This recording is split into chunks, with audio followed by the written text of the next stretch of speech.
Order. Questions to the Secretary of State for International Trade. James Duddridge. Question 1, Mr. Speaker. The Secretary of State for International Trade, Secretary Dr. William Fox. With your permission, Mr. Speaker, I will answer number 1 and 7 together. Ministerial colleagues and myself regularly engage with business stakeholders and policymakers in Commonwealth partner countries. In March, my noble friend Lord Price and I met over 20 visiting trade ministers at the inaugural Commonwealth Trade Ministers meeting here in London. We discussed strengthening collaboration and deepening intra-Commonwealth trade and investment, and we are now preparing for the Commonwealth Summit in 2018. James Duddridge. I thank the Secretary of State for that answer. The Commonwealth are particularly up for doing trade with the UK, particularly in Africa. The Secretary of State refers to intra-Africa trade. Can we be even bolder and encourage a continental free trade deal intra-Africa, not only with our Commonwealth friends, but beyond our Commonwealth friends? Mr. Speaker, we're sympathetic to the concept of an African continental free trade area, and we are in favour of a range of initiatives to help foster wider, greater intra-Commonwealth trade. There's a great deal to be gained for all Commonwealth partners from closer cooperation, and the Government's aim, including the development agenda championed by my right honourable friend, the Secretary of State for DFID, is to create sustainable prosperity, and helping developing countries to be able to trade their way out of poverty is an essential and key element of that strategy. Chris Davis. Thank you, Mr. Speaker. Britain and the Commonwealth nations share a great history and over the years have formed many great links across academia, sport, culture and numerous other areas. So can I ask my right honourable friend what steps he's taking to expand this cooperation with the Commonwealth countries to include a free trade agreement so we add business and commerce to the long list of Commonwealth cooperative endeavours? Mr. Speaker, as my honourable friend knows, the Commonwealth itself is not a trading bloc and actually contains a number of very disparate economies within it. But we are liaising with a number of Commonwealth partners about bilateral agreements in the future, and my department is working with stakeholders to develop initiatives that will stimulate UK and intra-Commonwealth trade and investment in the lead up to and beyond that very vital Commonwealth Summit next year. Toby Perkins. Thank you, Mr. Speaker. The members on the Conservative backbenches are desperate for the Secretary of State to give us more confidence that we're going to massively increase trade in the Commonwealth, but I think he's wise not to do so. India, Australia and Canada collectively account for less than 5% of our exports. And with research showing the most enduring statistic is that trade halves every time the distance between nations doubles. Isn't it foolhardy for us to be turning away from our closest trading partners and relying on increasing trade with countries so very, very far away? Well, Mr. Speaker, I'm sorry to hear that, the lack of understanding of how the modern economy works, because particularly in countries which have a large proportion of their trade in services trade does not depend upon distance. And in fact, what we need to have is an increasingly close cooperation with countries that are similar to us in terms of their economic status, not necessarily geographically proximate, although I entirely understand that in terms of goods, the geographical distance does have a greater bearing. Speller. Thank you, Mr. Speaker. And one country where negotiations on trade have been very well advanced, where the discussions between the EU is Canada and the Canadian trade deal. Obviously, the Minister will be wanting to seek to replicate that fairly quickly after exit from the EU. But that has been subject to a huge amount of disinformation regarding the costs and benefits of the deal. When is the government actually going to take this issue on and set the record straight? Well, Mr. Speaker, what we don't know at the present time is what the state of the EU-Canada agreement will be at the point at which we exit the European Union. It may well be that all countries have ratified, but as he's well aware, as a result of the Singapore judgment, every single parliament and some regional parliaments will have to ratify that deal now.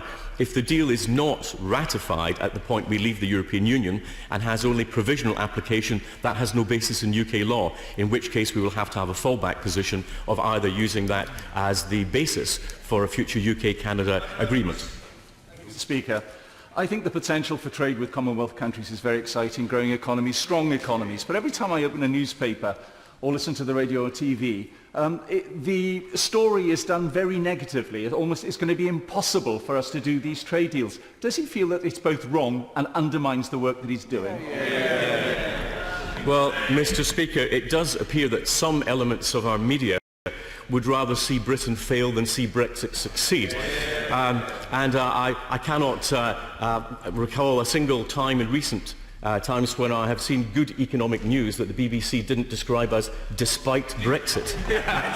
Very good. The Honourable Gentleman has decided not to do so. Very well. Ian Paisley. Mr. Speaker. Our agri-food producers see the Commonwealth as an exciting, wonderful and expansive new market for their powdered milk products, their red meats, pig and poultry. Can he assure us that he is in discussions with the Commonwealth countries about increasing the opportunities for trade of our agri-food products, and that would give encouragement to our producers at home? Yes, Mr. Speaker, I entirely agree.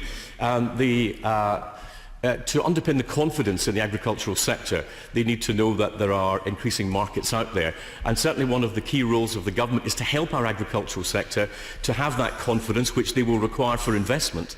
And that's to show that we can help them into markets. And it's worth pointing out that according to the EU Commission's own website, 90% of global growth in the next 10 years will be outside the European Union. Those are the markets that we have to help British business get into.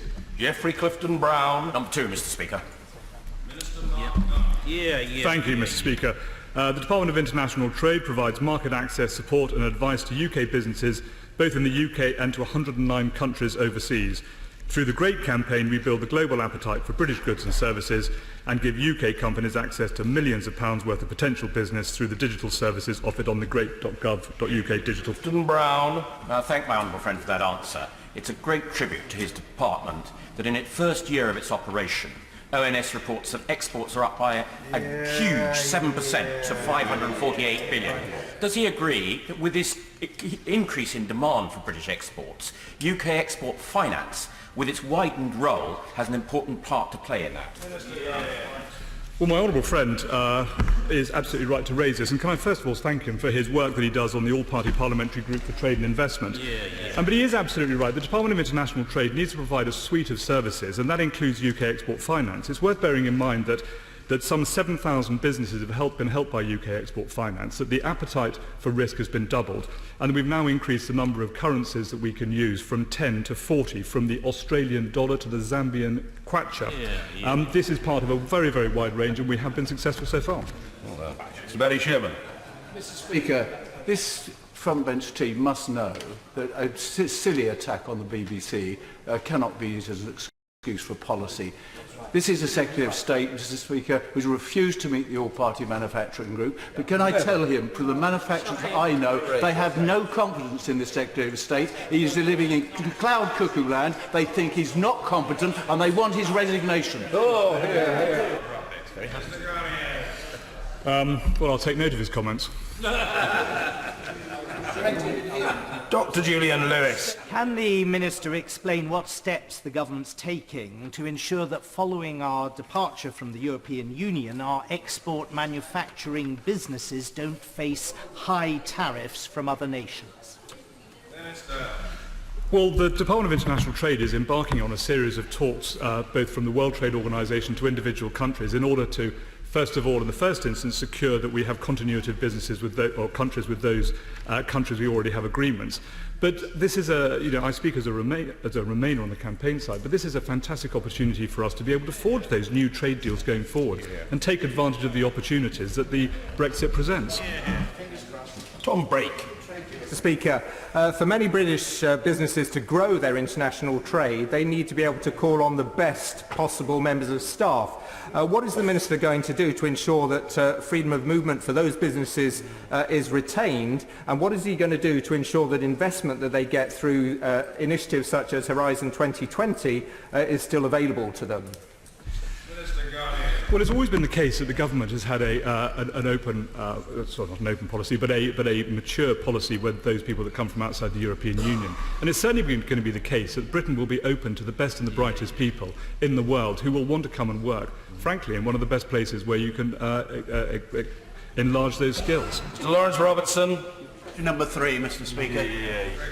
Mr Speaker, Brazil is the UK's largest export market in Latin America, representing significant opportunities for the UK.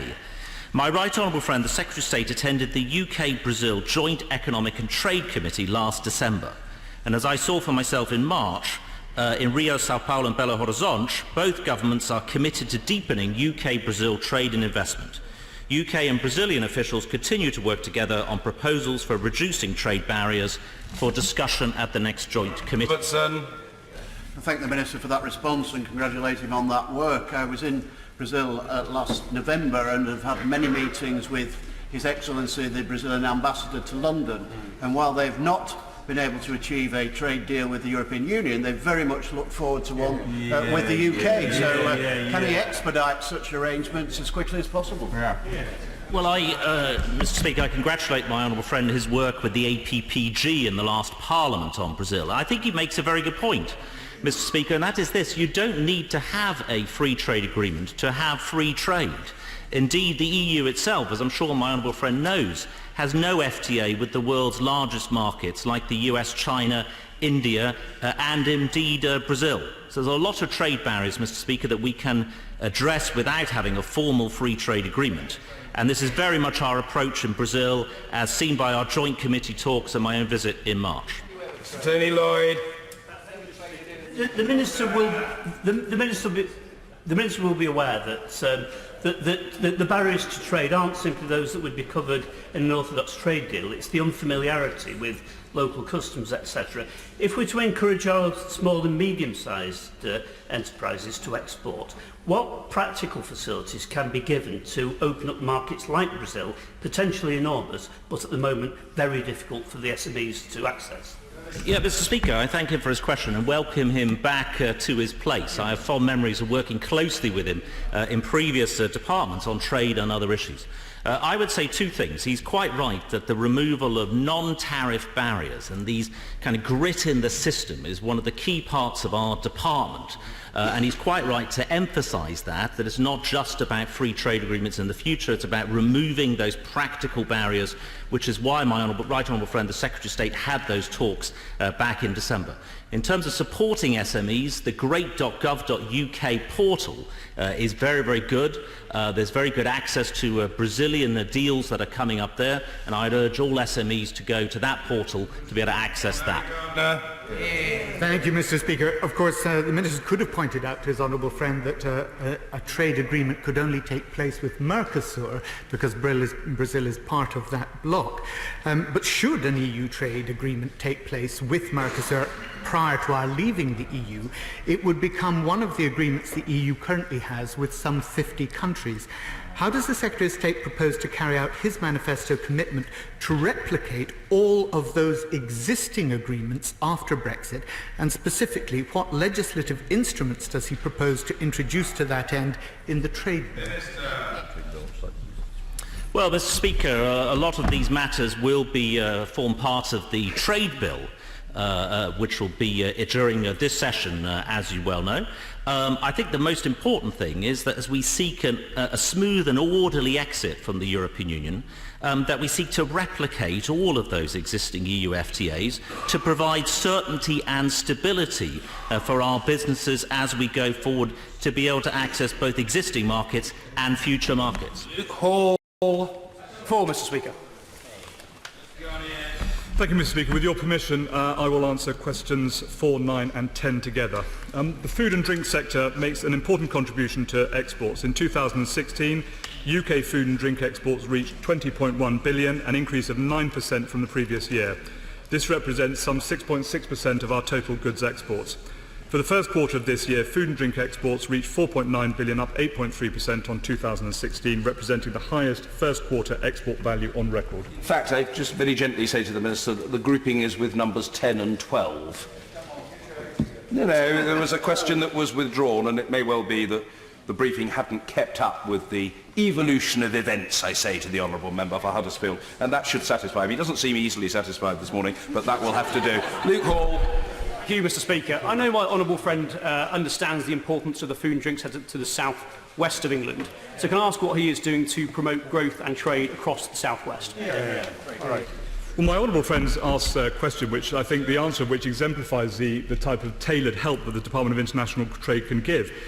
Working with our officials in the southwest and local producers and businesses, we have created the Great British Food Programme, which is designed specifically to allow southwest food and drink businesses to interact directly with overseas buyers. And already we've seen them work with the EU, Turkey and China. And since April 2016, we've won over £19 million worth of business across more than 30 export markets. Thank you, Mr. Speaker. As the Minister knows, food and drink manufacturing is an enormous market, particularly to my Bury St Edmunds constituency. Issues over regulation, sampling and tariffs are a few of the concerns of global leaders like Muntons and some of my smaller exporters. Would he agree to meet with me and them in order that we could discuss these issues further? Well, my honourable friend has had a number of meetings of such, and she brought down her local Chamber of Commerce, of which I believe Muntons was part of that. But she's absolutely right. Regulation, sampling and tariffs are an important part of doing trade deals. And of course it's important that we maintain those standards as well ourselves. But it's absolutely the job of the Department of International Trade to interact with those people who need help at any level. And I will be very happy to come and visit her constituency and meet not only Muntons but other businesses as well. Dr. Caroline Johnson.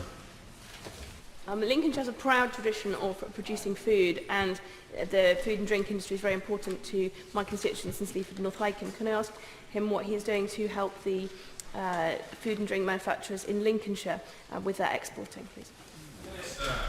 Well, again, the Department of International Trade is across the whole of the country, and when it comes to specific areas, we look at specific needs.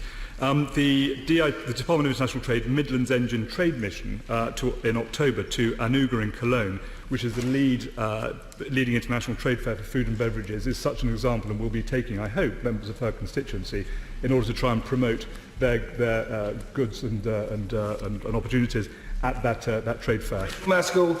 Thank you, Mr. Speaker. York has a food manufacturing sector, and there are real concerns over the increase of import costs, increase in production costs, and concerns over labour, and of course for us all, concerns over the environment. So can the Minister tell the food manufacturing sector what new opportunities he has secured for the sector to trade, and also the value of that to the economy? Well, the value to the economy of the food exporting sector is absolutely enormous, and it is, I think, the biggest manufacturing sector in the world. We've already seen a number of opportunities where we're going out and exporting it.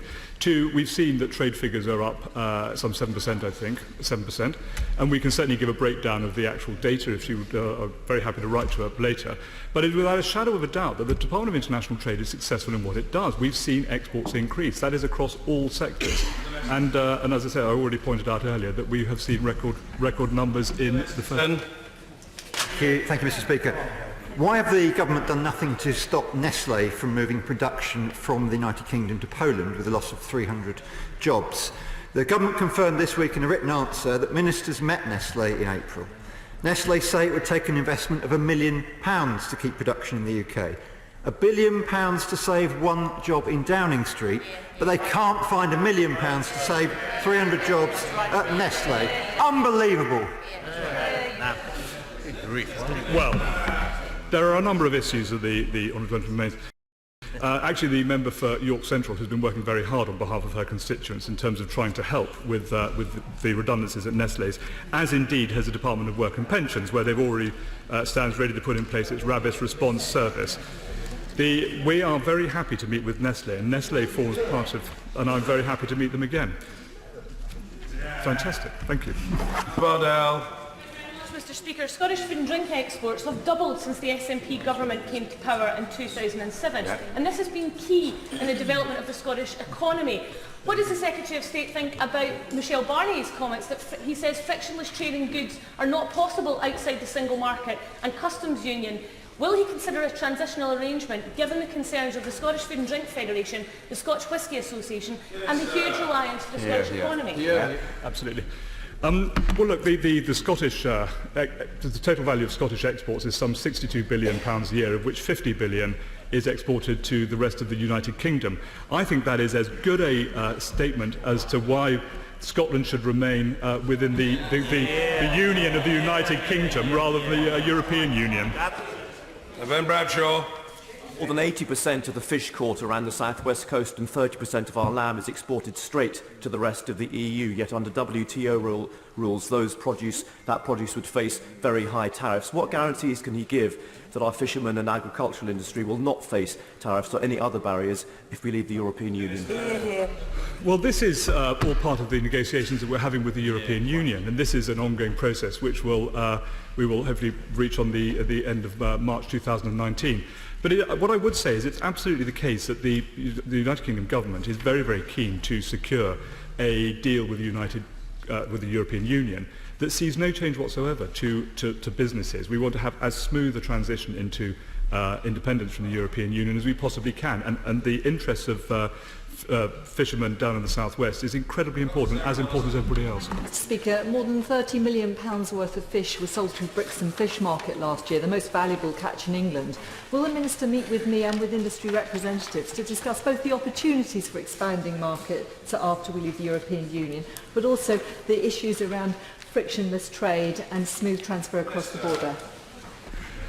Well, the Secretary of State, as a Member of Parliament in the South West, is very, very happy to come and meet, as indeed am I, as the lead on the food and drink sector. So between the two of us, you may get twice as many meetings as you're anticipating, but we very much look forward to coming to help. Order. Topical questions. Howell Williams. Number one, sir. Mr. Speaker, the Department for International Trade has three main tasks: promoting British goods and services overseas, supporting inwards and outwards direct investment, and creating a trade policy which benefits our businesses and citizens across the whole of the UK. And to that end, I was delighted to welcome Antonia Romeo as our new Permanent Secretary and the announcement of Crawford Falconer as our new Chief Trade Negotiation Advisor. Both bring excellence and expertise to the Department at this crucial time. Williams. Thank you, Mr. Speaker. Fisheries and agriculture, the environment and transport are all key competencies of the National Assembly, which could be affected by any future trade deal. Would the Minister concede that the National Assembly must have the power to endorse or reject any trade deal which would affect so profoundly its basic duties? Mr. Speaker, we've made it very clear all along that we intend to have maximal consultation and collaboration in this area.